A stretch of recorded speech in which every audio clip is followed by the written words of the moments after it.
வணக்கம். இந்த வீடியோவில் 11 மாத பென்ஷன் வரவு தேதி மாற்றம் வெளியான புதிய அரசு உத்தரவு சார்ந்து விவரங்களை பார்க்கலாம். இந்த உத்தரவை யார் வெளியிட்டிருக்காங்க, இதன் மூலம் யாரெல்லாம் பயன்பெற முடியும் என்பது சார்ந்து விவரங்களை பார்ப்போம். அரசு ஓய்வூதியர்களுக்கு வழங்கும் ஓய்வூதியம் இனிமேல் ஒவ்வொரு மாதமும் அந்த மாதத்தின் கடைசி வேலை நாளில் அவர்களின் வங்கிக் கணக்கில் வரவு வைக்கப்பட வேண்டும் என்று மத்திய நிதியமைச்சகம் உத்தரவிட்டுள்ளது. நீண்ட காலமாக ஓய்வூதியர்கள் பலரும் ஒரு பொதுவான பிரச்சனையை எதிர்கொண்டார்கள். அதாவது ஓய்வூதியம் சரியான நேரத்தில் கிடைக்காதது. சில சமயங்களில் சில நாட்கள் தாமதமாகவும், சில சமயங்களில் அதைவிடவும் கூடுதலாகவும் தாமதம் ஏற்பட்டது.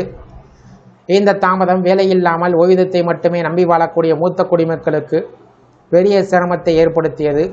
மாத செலவுகள், மருத்துவ செலவுகள், வீட்டுத் தேவைகள் போன்றவற்றை சமாளிக்க அவர்கள் சிரமப்பட்டார்கள். இதனால் நிதி சுமை மட்டுமில்லாமல் மன அழுத்தம் அதிகரித்தது. இந்த நிலைமை குறித்து பல புகார்கள் மத்திய அரசிடம் வந்தது. இதனை தீவிரமாக எடுத்துக்கொண்ட மத்திய நிதியமைச்சகம் உடனடி நடவடிக்கை எடுத்து ஓய்வூதியம் வழங்க அங்கீகரிக்கப்பட்ட அனைத்து வங்கிகளுக்கும் ஒரு அலுவலக குறிப்பை அனுப்பியிருக்கிறது.